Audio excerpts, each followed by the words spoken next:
ഇന്ന് നമ്മൾ ബ്രെഡ് കൊണ്ട് ഒരു അടിപൊളി റെസിപ്പിയാണ് തയ്യാറാക്കാൻ പോകുന്നത്. അപ്പോൾ ഞാൻ ഇവിടെ ഒരു 5 കഷ്ണം ബ്രെഡ് എടുത്തിട്ടുണ്ട്. അത് നമുക്ക് മിക്സിയുടെ ജാറിലേക്ക് ഇട്ട് കൊടുക്കാം. എന്നിട്ട് ജസ്റ്റ് ഒന്ന് ബ്ലെൻഡ് ചെയ്തെടുക്കാം. അതിന് മുന്നേ ബ്രെഡ് വേണമെങ്കിൽ നമുക്ക് ചെറിയ കഷ്ണങ്ങളായിട്ട് ഇങ്ങനെ അങ്ങോട്ടൊന്ന് കട്ട് ചെയ്തിട്ട് വേണമെങ്കിൽ ഇതൊന്ന് അടിച്ചെടുക്കാം. അപ്പോൾ ഞാൻ ചെറിയ കഷ്ണങ്ങളായിട്ട് ഒന്നും കൂടെ കീറി ഇട്ട് കൊടുത്തിട്ടുണ്ട്. 5 കഷ്ണമാണ് എടുത്തിരിക്കുന്നത്. അപ്പോൾ നമുക്കത് ജസ്റ്റ് ഒന്ന് അടിച്ചിട്ട് വരാം. അപ്പോൾ ബ്രെഡ് നമ്മൾ മിക്സിയുടെ ജാറിൽ ഇങ്ങനെ അങ്ങോട്ട് പൊടിച്ചെടുത്തിട്ടുണ്ട് കേട്ടോ. ഇനി നമുക്ക് ഇതൊരു ബൗളിലേക്ക് മാറ്റി കൊടുക്കാം. ബ്രെഡ് പൊടിച്ചത് ഞാനൊരു ബൗളിലേക്ക് അങ്ങ് ഇട്ട് കൊടുക്കുവാണ്. അപ്പോൾ ബ്രെഡ് പൊടിച്ചതെല്ലാം നമ്മളൊരു ബൗളിലേക്ക് മാറ്റി എടുത്തിട്ടുണ്ട്. ഇനി നമുക്ക് ചെറിയൊരു മിക്സിയുടെ ജാർ എടുക്കാം. ഇതിലേക്ക് ഒരു ചെറിയ സവാള 2-3 കഷ്ണങ്ങളായിട്ടൊന്ന് കട്ട് ചെയ്തിട്ട് ഇതിലേക്ക് അങ്ങ് ചേർത്ത് കൊടുക്കാം. അപ്പോൾ സവാള 4ആയിട്ടൊന്ന് കട്ട് ചെയ്തെടുത്തിട്ടുണ്ട്. അത് ഈ ജാറിലേക്ക് ചേർത്ത് കൊടുത്തു. ഇനി നമുക്ക് ഇതിലേക്ക് ഒരു 3 അല്ലി വെളുത്തുള്ളി തൊലി കളഞ്ഞിട്ട് ചേർത്ത് കൊടുക്കാം. അപ്പൊ ഞാൻ വെളുത്തുള്ളി ചേർക്കുന്നില്ല, കാരണം ഞാൻ ഓൾറെഡി വെളുത്തുള്ളി പേസ്റ്റ് ഉണ്ടാക്കി ഫ്രിഡ്ജിൽ വെച്ചിട്ടുണ്ട്. അതുകൊണ്ടിട്ട് ഞാൻ ഇതിലേക്ക് കുറച്ച് വെളുത്തുള്ളി പേസ്റ്റ് ആണ് ചേർത്ത് കൊടുക്കാൻ പോകുന്നത്. 3 അല്ലി എന്ന് പറയുമ്പോൾ ഏതാണ്ട് ഇത്രയും നമുക്ക് വെളുത്തുള്ളി വരും. അതും കൂടെ ഞാൻ ഈ ജാറിലേക്ക് അങ്ങ് ചേർത്ത് കൊടുത്തു. ഇനി നമുക്കിത് നന്നായിട്ടൊന്ന് അടിച്ചെടുക്കാം. അപ്പോൾ ഒരു ചെറിയ സവാളയും വെളുത്തുള്ളിയും കൂടെ ഇതുപോലെ നമ്മൾ ഒന്ന് പേസ്റ്റ് ആക്കി എടുത്തിട്ടുണ്ട്. ഇത് നമുക്ക് ഈ ഒരു ബൗളിലേക്ക് അങ്ങ് ചേർത്ത് കൊടുക്കാം. സവാളയുടെയും വെളുത്തുള്ളിയുടെയും പേസ്റ്റ് നമുക്ക് ഈ ബൗളിലേക്ക് അങ്ങ് ഇട്ട് കൊടുക്കാം. അപ്പോൾ സവാളയുടെയൊക്കെ പേസ്റ്റ് ഞാൻ ഈ ബൗളിലേക്ക് ചേർത്ത് കൊടുത്തിട്ടുണ്ട്. ഇനി നമുക്ക് ഈ ജാറിലേക്ക് കുറച്ച് എല്ലില്ലാത്ത ചിക്കൻ്റെ കഷ്ണം, അതായത് ബോൺലെസ് ആയിട്ടുള്ള ചിക്കൻ പീസ് കുറച്ച് മതി കേട്ടോ. ഇത്രയും കഷ്ണമാണ് ഞാൻ എടുത്തിരിക്കുന്നത്. ഇതും കൂടെ നമുക്ക് ജാറിലൊന്ന് അടിച്ചെടുക്കാം. ഇത് വേവിച്ചതല്ല, പച്ചമാംസം തന്നെയാണ്. അപ്പോൾ നമുക്ക് മിക്സിയുടെ ജാറിൽ ഇതും കൂടെ ഒന്ന് അടിച്ചെടുക്കാം. ചിക്കൻ നമ്മൾ ഇങ്ങനെ അങ്ങോട്ട് അടിച്ചെടുത്തിട്ടുണ്ട്. അപ്പോൾ എടുക്കുമ്പോൾ പ്രത്യേകം ശ്രദ്ധിക്കാട്ടോ, എല്ലില്ലാത്ത നോക്കി തന്നെ എടുക്കണം. എല്ലുള്ളത് ആരും എടുക്കരുത്. ഇനി നമുക്ക് ഇതും കൂടെ ഈ ജാറിലേക്ക് അങ്ങ് ഇട്ട് കൊടുക്കാം. നല്ല പഞ്ഞി പോലെയാണ് നമുക്ക് ചിക്കൻ മിക്സിയുടെ ജാറിൽ നിന്ന് അടിക്കുമ്പോൾ കിട്ടുന്നത്. അപ്പോൾ നമ്മൾ ഈ ബൗളിലേക്ക് ചിക്കൻ കൂടെ നമ്മൾ ഇങ്ങനെ അങ്ങോട്ട് മിക്സിയിൽ അടിച്ചെടുത്തിട്ട് ചേർത്തെടുത്തിട്ടുണ്ട്. അപ്പോൾ നോൺ വെജ് കഴിക്കാത്ത ആൾക്കാർ, അതായത് വെജിറ്റേറിയൻ ആയിട്ടുള്ള ആൾക്കാരാണെങ്കിൽ നിങ്ങൾ ഈ സമയത്ത് ഇതിലേക്ക് 2 ഉരുളക്കിഴങ്ങ് ഒന്ന് പുഴുങ്ങിയെടുത്തിട്ട് നന്നായിട്ടൊന്ന് ഉടച്ചിട്ട് ഇതിലേക്ക് അങ്ങ് ചേർത്ത് കൊടുത്താൽ മതി. ഇനി നമുക്ക് ഇതിലേക്ക് ചേർക്കേണ്ടത് കുറച്ച് കുരുമുളക് പൊടിച്ചതാണ്. അത് ചേർത്ത് കൊടുക്കാം. ഇനി ഇതിലേക്ക് ആവശ്യത്തിനുള്ള ഉപ്പും കൂടെ ചേർത്ത് കൊടുക്കാം. അപ്പോൾ നമ്മൾ ഈ റെസിപ്പിക്ക് മുളക് പൊടിയോ മഞ്ഞൾപ്പൊടിയോ ഒന്നും തന്നെ ചേർക്കുന്നില്ല. ഇത്രയും ഇൻഗ്രീഡിയൻസ് നമുക്ക് മതി. ഇനി ഇതെല്ലാം കൂടെ നന്നായിട്ടൊന്ന് ആദ്യമേ ഒന്ന് തിരുമിയെടുക്കാം. ആ ബ്രെഡ് പൊടിയും അതുപോലെ ചിക്കനും സവാളയും വെളുത്തുള്ളിയും എല്ലാം കൂടെ ഉപ്പും എല്ലാം കൂടെ നമുക്ക് നന്നായിട്ടൊന്ന് മിക്സ് ചെയ്ത് കൊടുക്കാം. കൈക്ക് തന്നെ മിക്സ് ചെയ്യാം. എന്നാലേ നമുക്ക് എല്ലാ ഭാഗത്തേക്കും ഇതങ്ങ് ആക്കി എടുക്കാനായിട്ട് പറ്റുള്ളൂ. ചപ്പാത്തി മാവ് കുഴക്കില്ലേ, ആ ഒരു പാകത്തിന് നമുക്കിതൊന്ന് കുഴച്ച് എടുക്കാം. അതേ നമ്മൾ ഇതുപോലെ ഒന്ന് കുഴച്ചെടുത്തിട്ടുണ്ട്. ഇനി നമുക്ക് ഇതിൽ നിന്ന് ചെറിയൊരു ഉരുള ഇങ്ങനെ കൂടെ എടുക്കാം. കുറച്ച് മതി, ഓവർ സൈസ് വേണ്ട.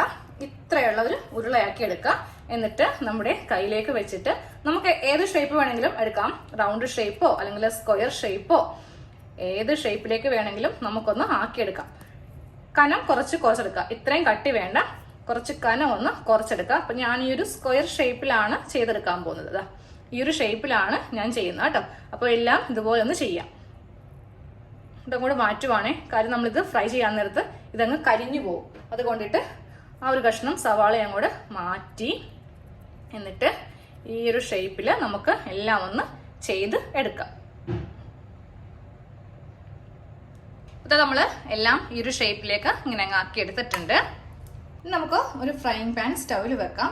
അതിലേക്ക് കുറച്ച് ഓയിൽ ഒഴിച്ചു കൊടുക്കാം. വെളിച്ചെണ്ണ വേണമെങ്കിൽ ഒഴിക്കാം. അപ്പോൾ ഞാനിപ്പോൾ എടുത്തിരിക്കുന്നത് ഓയിലാണ്. ഫ്ലെയിം കുറച്ച് വെക്കാം, ഹൈ ഫ്ലെയിമിൽ വെക്കരുത്. അപ്പോൾ ഓയിൽ അവിടെ നിന്ന് ചൂടാവട്ടെ. അപ്പോൾ ഓയിൽ അവിടെ നിന്ന് ചൂടാവട്ടെ കേട്ടോ. ഈ സമയത്ത് നമുക്ക് ഒരു ചെറിയ പാത്രത്തിലേക്ക് ഒരു കോഴിമുട്ട എടുക്കാം. എന്നിട്ട് ഇത് നന്നായിട്ടൊന്ന് തട്ടിയെടുക്കാം കേട്ടോ. അതുപോലെ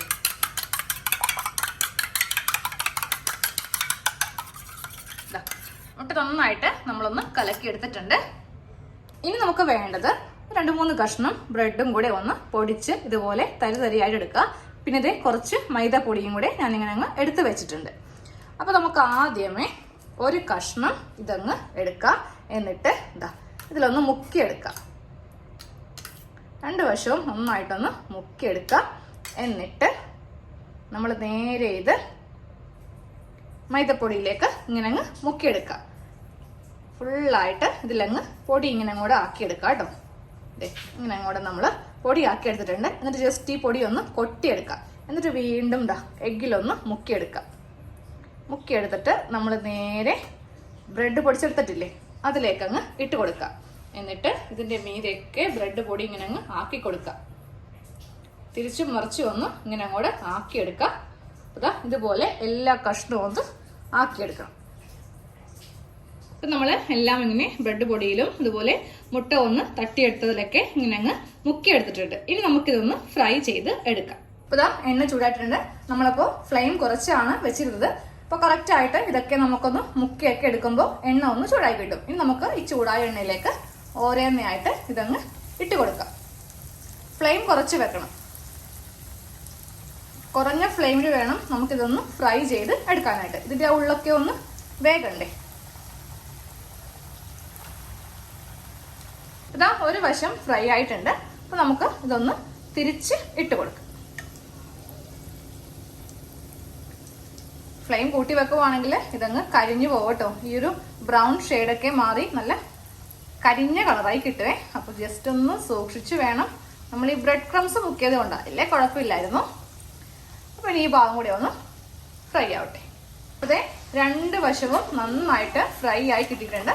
അപ്പോൾ നമുക്കിനി ഇത് എണ്ണയിൽ നിന്ന് കോരി മാറ്റാം. അപ്പോൾ അതാ നമ്മുടെ കട്ട്ലേറ്റ് റെഡി ആയിട്ടുണ്ട് കേട്ടോ. ഇനി നമുക്ക് അടുത്തതും കൂടി ഒന്ന് ഫ്രൈ ചെയ്ത് എടുക്കേണ്ടതുണ്ട്. ഇതേപോലെ തന്നെ ഫ്ലെയിം കുറച്ച് വെച്ച് വേണം ഇതൊന്ന് ഫ്രൈ ചെയ്ത് എടുക്കാനായിട്ട്.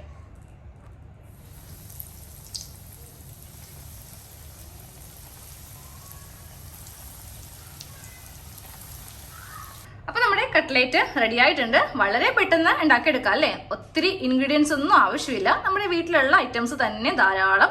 അപ്പോൾ എല്ലാവരും തീർച്ചയായിട്ടും ഒന്ന് ട്രൈ ചെയ്ത് നോക്കാം കേട്ടോ. കുട്ടികൾക്കൊക്കെ വൈകിട്ടൊക്കെ കൊടുക്കാൻ പറ്റിയ ഒരു റെസിപ്പിയാണ്. അതുപോലെ നോമ്പ് തുറക്കൊക്കെ നിങ്ങൾക്ക് ചെയ്തെടുക്കാനായിട്ട് സാധിക്കും. അപ്പോൾ കുറച്ച് സോസ് കൂടെ ഉണ്ടെങ്കിൽ അടിപൊളിയാണ്. അപ്പോൾ ഇതിൻ്റെ ഉൾഭാഗം ഒന്ന് നമുക്ക് കാണാം അല്ലേ. ഇതാണ് ഉൾഭാഗം. അപ്പോൾ നമുക്ക് സോസിൽ മുക്കി നല്ല ടേസ്റ്റ് ആയിട്ട് കഴിക്കാം. അപ്പോൾ എല്ലാവരും തീർച്ചയായിട്ടും ട്രൈ ചെയ്ത് നോക്കിയിട്ട് ഫീഡ്ബാക്ക് അറിയിക്കാം. അപ്പോൾ നമുക്ക് അടുത്തൊരു വീഡിയോയിൽ കാണാം. താങ്ക്